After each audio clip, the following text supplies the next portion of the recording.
अरे ओ मेरे भाई, जरा ध्यान से सुनना।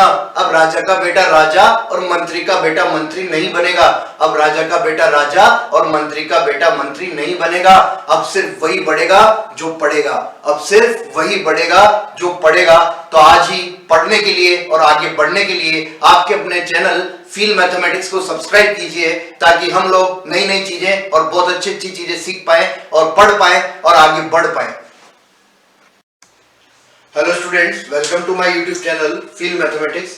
देखो, आज हम लोग इस वीडियो में पर्टिकुलरली जो बात करने वाले हैं वो बात ये है कि ज्योमेट्री की हम बात करने वाले हैं, बिल्कुल। और ये जो ज्योमेट्री की बात हम करेंगे, ये जैसे स्टूडेंट्स कह रहे हैं कोस्ट गार्ड की वैकेंसी आई हुई है, तो कोस्ट गार्ड का जो एग्जाम है वो मार्च में होना है मोस्ट प्रोबेबली।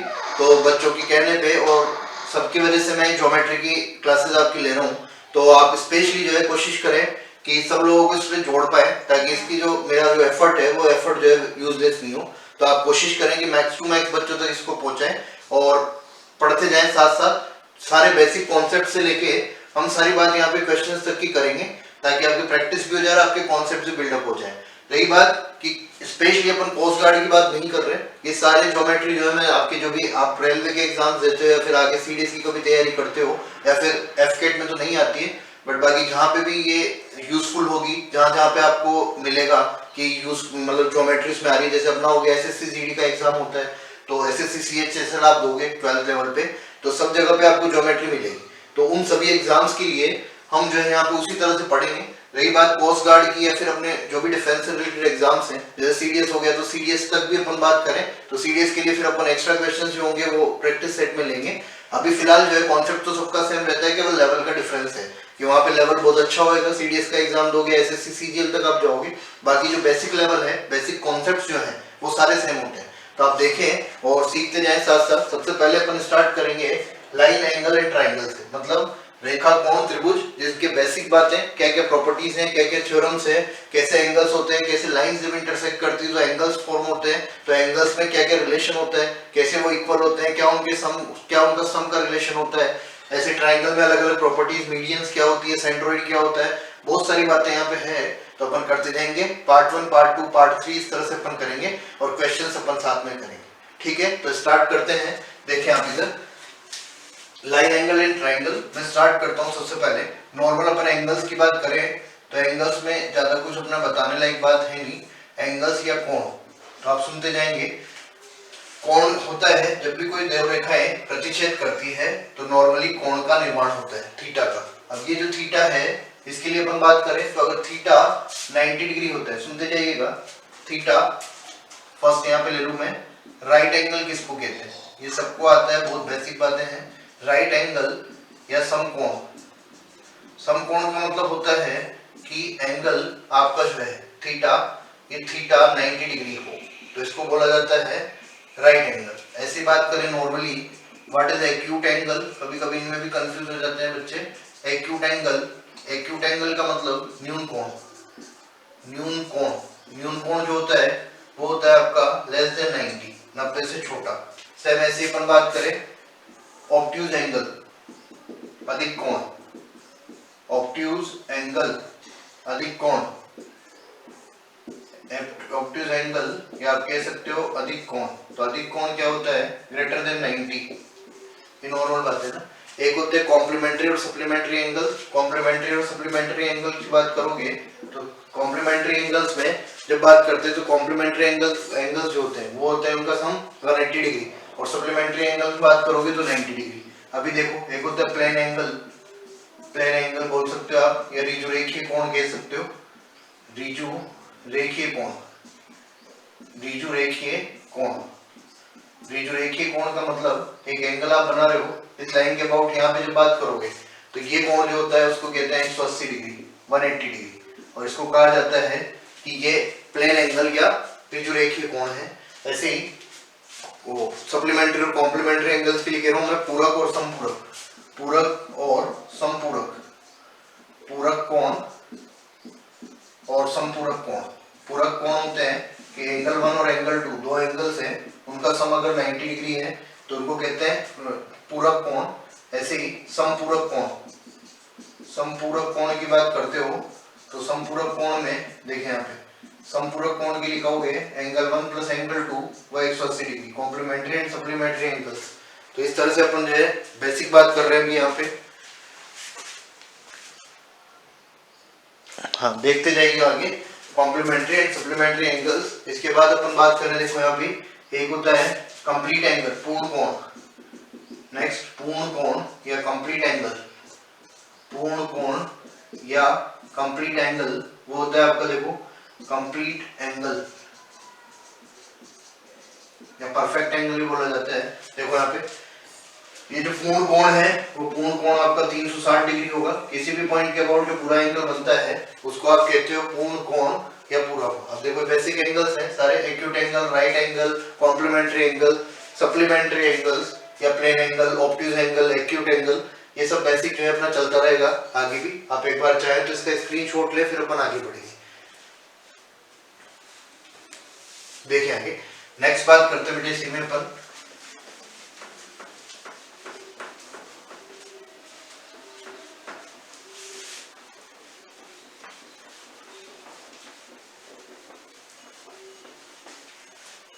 देखेंगे आप नेक्स्ट। अब अभी कोई दो लाइंस अगर इंटरसेक्ट करती हैं कहीं भी, तो दो लाइंस इंटरसेक्ट करेगी तो उनको आप किस तरह से बात कर सकते हो, कौन कौन से एंगल्स वहां पे फॉर्म होते हैं।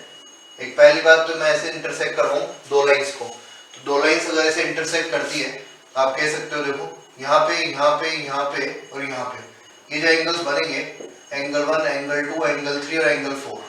तो मैं यहाँ पे कहना चाह रहा हूँ कि आपके जो एंगल्स हैं, angle 1 equal to angle 2 and angle 3 equal to angle 4, इनको बोला जाता है, ये जो एंगल्स आपको दिखाई दे रहे हैं एंगल 1 और एंगल 2 जो हम देख रहे हैं और एंगल 3 और एंगल 4 देख रहे हैं, ये दो लाइंस ने इंटरसेक्ट किया, angle 1 equal to angle 2 and angle 3 equal to angle 4, ये कहलाते हैं आपके वर्टिकली ऑपोजिट एंगल्स। ये बहुत बेसिक बातें हैं जो आपने छोटी क्लासेस में भी पढ़ी, बट एक बार अपन थोड़ा ब्रीफली रिवाइज कर ले ताकि फिर आपको जो है क्वेश्चंस में बहुत इजी रहे। शीर्षाभिमुख कोण, शीर्षाभिमुख कोण, जैसे देखें दो लाइंस और ये जो है एक ट्रांसवर्सल लाइन, तीर एक रेखा जिनको काट रही है, ये दोनों लाइंस में कहता हूँ कि दोनों लाइन जो है समांतर रेखाएं हैं। अब देखिए यहाँ पे कितने एंगल्स बन रहे हैं उनकी बात अपन करेंगे। मैं लिख देता हूँ, पहले ये पॉइंट पकड़ लो और एक ये पॉइंट पकड़ लो। तो यहाँ पे बात करते हो, इसको कह दो एंगल 1, इसको कह दो एंगल 2, इसको कह देता हूँ एंगल 3, इसको कह देता हूँ एंगल 4। सिमिलरली इधर कर दो नेमिंग, यहाँ पे रख देते हैं एंगल 5, इधर रख देते हैं एंगल 6, इधर रख देते हैं एंगल 7 और इधर लिख देता हूँ मैं एंगल 8। तो सारे जो 8 एंगल्स हैं इनके बीच की बात अपन करते हैं। पहली बात सबको आता है, छोटी क्लासेस में हम सिखाते थे कि ये जो है ये जहाँ पे जेड बन रहा है, दो पैरेलल लाइंस और एक ट्रांसवर्सल लाइन उनको कट कर रही है, दो समांतर रेखाओं को एक रेखा काट रही है। तो ये जो जेड आपको दिखाई दे रहा है, जहाँ पे भी जेड बन जाए पैरेलल लाइंस के बीच में, तो इनके बीच में जो एंगल आ रहा है, एक तो एंगल 5 आ रहा है और एक एंगल 3 आ रहा है। तो आप लिख सकते हो एंगल 5 इक्वल टू एंगल 3। एक बात तो ये सेकंड ऐसी देखो, अगर आपको दिखाई दे रहा हो तो ये भी जेड है क्या, ये दिखाई दे रहा है तो ये भी जेड है क्या बच्चे? हाँ, तो ये जेड है, तो आप कह सकते हैं angle 8 is equal to angle 2, ये 2 है ना, angle 8 is equal to angle 2। ये जो रिलेशन है आप जो लिख रहे हैं इनको बोला जाता है ऑल्टरनेट इंटीरियर एंगल्स। क्या बोलेंगे? Alternate interior angles, alternate interior angles.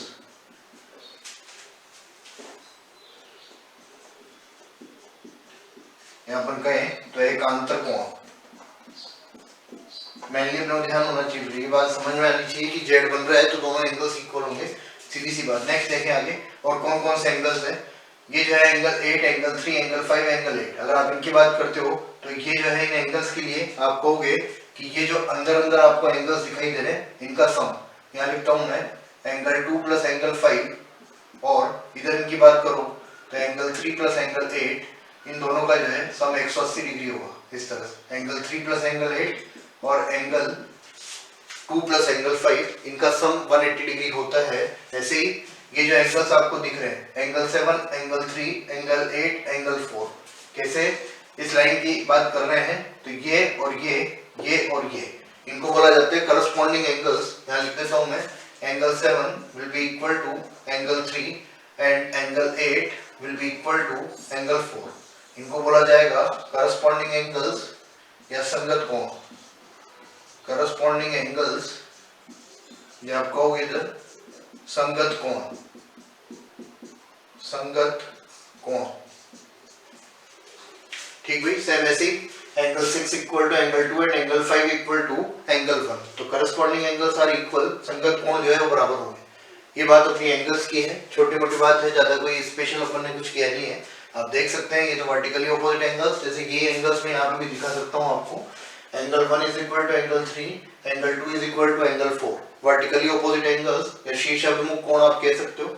यह भी बहुत इजी लग रहा है क्वेश्चंस में आइडेंटिफाई करना कि कैसे आपका करस्पॉन्डिंग एंगल बन रहे हैं, कैसे आपके वर्टिकली ऑपोजिट एंगल्स बन रहे हैं, कैसे आपका जेड बन रहा है। ये सब आपको क्वेश्चंस में देखने में बहुत, जब देखेंगे तो ये बहुत यूजफुल होगी कि अगर आप पकड़ पाए कि ये वर्टिकली ऑपोजिट एंगल है या फिर ये जो है करस्पॉन्डिंग एंगल है, तो इनका सम इतना होगा। और दिखा सकता हूं मैं आपको, ये भी आप कह सकते हो कि एंगल 7 प्लस एंगल 8 180 डिग्री होगा, एंगल 2 प्लस एंगल 3 180 डिग्री होगा, एंगल 1 प्लस एंगल 4 वो भी 180 डिग्री होगा। इन दोनों के पेयर को आप कह सकते हो प्लेन एंगल हो गया एक तरह से पूरा। तो आपको अगर एंगल 4 पता है तो आप एंगल 1 निकाल सकते हो। एंगल 1 आपको पता चल गया तो वर्टिकली ऑपोजिट एंगल से एंगल 3 भी आप निकाल सकते हो। एंगल 3 पता चल गया तो एंगल 8 भी आप निकाल सकते हो। एंगल 3 पता है तो एंगल 7 भी आप निकाल सकते हो। इस तरह से जो है क्वेश्चंस में अपन इनको यूज करेंगे। ठीक बात है क्या? एक बार स्क्रीनशॉट लें फिर आगे बढ़ते हैं अपन नेक्स्ट।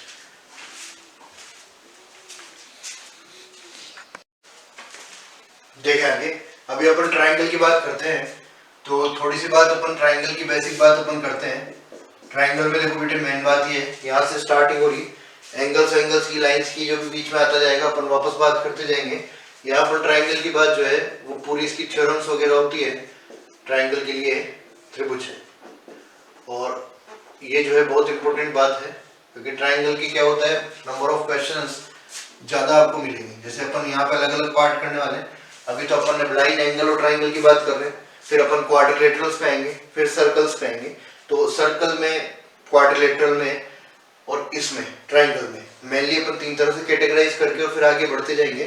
तो पहले ट्रायंगल जो है इसमें बहुत सारी प्रॉपर्टीज हैं, बहुत सारे इसकी थ्योरम्स हैं, वो सारी अपन करते जाएंगे। आप सुनते जाएं, पहले स्टार्ट कर रहा हूं मैं, सुने। बहुत बेसिक बात ये आप लोग समझते हैं अच्छे से। एबीसी एक ट्रायंगल है, इस एबीसी एक ट्रायंगल में तीनों साइड्स में भी 3 साइड्स होती है तो उसको ट्रायंगल बोलते हैं। The polygon surrounded by 3 sides is called as triangle. एक बहुभुज जिसमें 3 भुजाएं हो उसको क्या कहते हैं, त्रिभुज। 3 साइड्स होंगी, तीनों एंगल्स होंगे।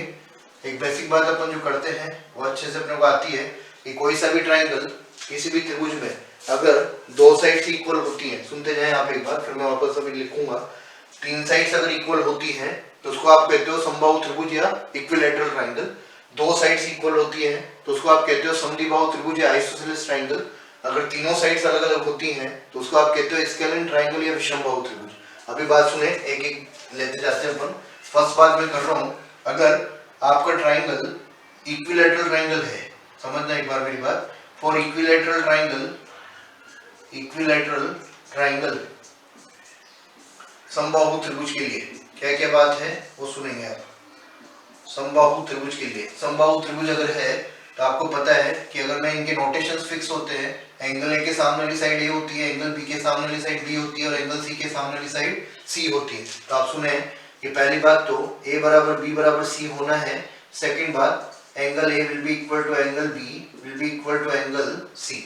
तो यहाँ से हमने एक बात सीखी है कि हमेशा जो भी साइड्स का रिलेशन होता है वही उनके ऑपोजिट एंगल्स का रिलेशन होता है। ध्यान से सुनना, मैं क्या कहना चाह रहा हूँ। जो भी साइड्स का रिलेशन होता है वही उनके ऑपोजिट एंगल्स का रिलेशन होता है। कि आप अगर ये कह रहे हो कि बी और सी दोनों साइड्स इक्वल हैं तो इनके सामने वाली साइड्स भी इक्वल होने वाली है। ऐसे ही एंगल ए और एंगल सी भी आपने इक्वेट कर दिया, तीनों को इक्वल कर दिया। कहने का मतलब तीनों साइड्स आपकी इक्वल थी तो तीनों के जो ऑपोजिट एंगल्स हैं वो तीनों ऑपोजिट एंगल्स भी इक्वल होंगे। अभी ऐसे ही सुने, यही प्रॉपर्टी अगर मैं यूज करता हूँ कहाँ पे, फॉर आइसोसेलेस ट्रायंगल, समद्विबाहु त्रिभुज के लिए। समद्विबाहु त्रिभुज में 2 साइड्स बराबर होंगी बच्चे, ए बी और सी, ये एंगल और ये एंगल। अभी देखें, अगर ये दोनों साइड्स बराबर है, इसका नाम क्या होगा, सी, साइड सी, और इसका नाम हो गया साइड बी। तो अगर मैं आपसे कहूं कि बी बराबर सी है तो ये ट्रायंगल आपका कौन सा ट्रायंगल है, आइसोसेलेस, आइसोसेलेस ट्राइंगल, या आप कह सकते हो समद्विबाहु त्रिभुज, समद्विबाहु त्रिभुज। तो समद्विबाहु त्रिभुज है, तो समद्विबाहु त्रिभुज में दो भुजाएं बराबर हो गई, तो सेम रिलेशन किसमें होगा, एंगल्स के बीच में, यानी कि आप कहोगे इसका ऑपोजिट एंगल, एंगल बी इसके ऑपोजिट एंगल के बराबर, यानी कि एंगल सी के बराबर होगा, यानी कि जो साइड्स का रिलेशन वही रिलेशन सेम किसमें होता है, एंगल्स में। तो यहाँ से मैं बहुत इंपॉर्टेंट बात करने वाला हूँ, जो आप क्वेश्चंस में कई बार यूज करने वाले, वो बात सुनेंगे कि ये ट्राइंगल, इस ट्राइंगल में अभी मैं ये कहता हूँ आपसे, ये एबीसी जो है, ये तीनों तो आपके जो है वर्टेक्स हो गए, ये साइड ए, ये साइड बी और ये साइड सी। अब इस कॉन्सेप्ट को आप कैसे यूज करेंगे, सुने ध्यान से। आप क्या कह रहे हो कि जो साइड्स में रिलेशन है वही रिलेशन एंगल्स में होगा, तो अगर मैं ऐसे भी लिखूं कि side B is greater than side C, side B is greater than side C, तो एंगल बी वो भी क्या होगा, बड़ा होगा किससे, एंगल सी से। ये बात समझे, कई बार हम लोग करेंगे क्वेश्चंस में, इसको यूज करेंगे कि जो रिलेशन साइड्स में है वही रिलेशन उनके ऑपोजिट एंगल्स के बीच में होने वाला है। ये बात हो चुकी है, अभी और आगे समझेंगे। एक बार आप यहां तक स्क्रीनशॉट लो, फिर अपन आगे बढ़ते हैं।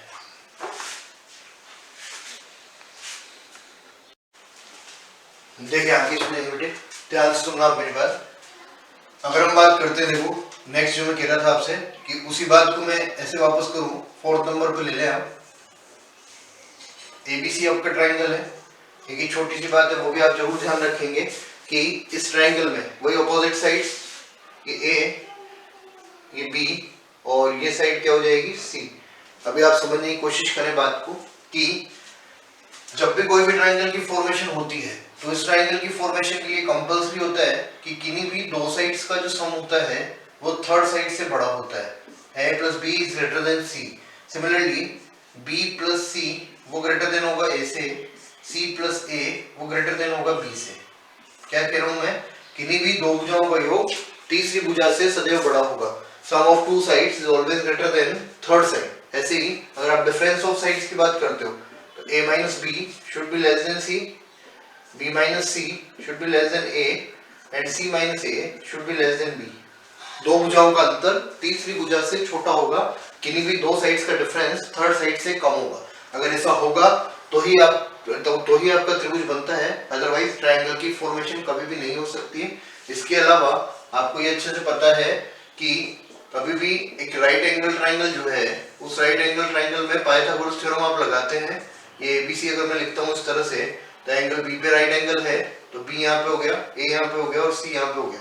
तो आप क्या कहोगे कि राइट एंगल ट्रायंगल के लिए b square will be equal to c square plus a square. ये सबको आता है बाय पाइथागोरस थ्योरम, कर्ण का स्क्वायर बराबर आधार का स्क्वायर प्लस लंब का स्क्वायर। क्या आप मेरी बात समझ पा रहे हैं क्या? यस और नो? हम धीरे धीरे चल रहे हैं बेटे, मैं थोड़ा सा स्पीड से बोल रहा हूँ क्योंकि इसलिए हम लोग ज्यादा टाइम खराब नहीं करना। जहाँ पे मेन इंपॉर्टेंट बात आएंगी जो आपके समझाने के लिए बहुत यूजफुल है, ये बहुत बेसिक बात चल रही है। इनमें ऐसा कुछ नहीं है कि भी अपन बहुत यहाँ पे एलाबोरेट करें और बहुत ज्यादा बात करें, ऐसी कोई यहाँ पे नीड नहीं है। ये सब चीजें अपन करते हुए हैं और एक बार जस्ट मैं आपको गो थ्रू करवा रहा हूँ कि ये सब चीजें आप तक पहुंचे। थ्योरम्स वगैरह आएंगी, जैसे सेंट्रोइड क्या होता है, सर्कम सेंटर क्या होता है, इनसेंटर क्या होता है, मीडियंस क्या होती है, कहाँ पे इंटरसेक्ट करती है, मीडियंस जब इंटरसेक्ट करती है तो उनके बीच में साइड्स का रिलेशन क्या होता है, करस्पॉन्डिंग साइड्स का रेशियो क्या होता है, वो सब बातें अपन आगे करने वाले वीडियोस में। आप अभी बेसिक जो है ये पढ़े हैं, यहाँ तक देखें वीडियो को। और एक बात स्पेशली मैं कहूँगा कि आप लोग भी अपनी तरफ से थोड़ी सी ट्राई करें। यहाँ पे ऐसा कुछ है नहीं है कि हम लोग जो है मतलब कुछ भी आपको इससे मैं किसी भी वे में कोई भी चार्जेस या कोई भी बात नहीं कर रहा हूँ। तो मैं बस आपसे इतना सा करूँगा, ये मैं चाहूँगा कि आप लोग इसको फॉरवर्ड करें, ज़्यादा से ज़्यादा बच्चों तक पहुँचाएं और जो भी बच्चा इसको देखे एटलीस्ट एक बार कमेंट जरूर करें, ताकि मुझे इस बात का फील हो कि मैं जो एफर्ट लगा रहा हूँ उसको भले कोई भी देख रहा हो, 5 ही बच्चे देख रहे हो, बट ये बच्चे इसको देख रहे हैं, ताकि मुझे वो कंटिन्यूसली दिखता रहे और लगता रहे कि आप लोग उसमें कमेंट जरूर करेंगे और मुझे ये फील होगा उससे कि आप लोग उसको देख रहे हो।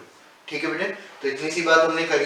वीडियो बाय वीडियो अपन कंप्लीट कर लेंगे बहुत अच्छे से। इसके बाद ट्रायंगल्स चल रहे हैं, ट्रायंगल्स करेंगे, फिर क्वाड्रिलेटरल्स करेंगे, सर्कल्स करेंगे। सारी चीज करने के बाद आपके पूरे ज्योमेट्री के कॉन्सेप्ट कवर हो जाएंगे और फिर अपन क्वेश्चंस ही क्वेश्चंस करेंगे। हालांकि अपन मतलब ट्रायंगल के जस्ट बाद क्वेश्चंस करेंगे, फिर सर्कल्स के बाद, फिर क्वाड्रिलेटरल्स के बाद, चतुर्भुज के बाद और फिर लास्ट में जब अपन कंप्लीट कर चुके होंगे तो पूरा अपना जो है सारा कंप्लीट हो जाएगा, तब अपन सारे क्वेश्चंस मिक्स करेंगे। ठीक है, तो आप पढ़ें अच्छे से। तब तक के लिए सभी बच्चों को all the best. Thank you so much. Bye bye.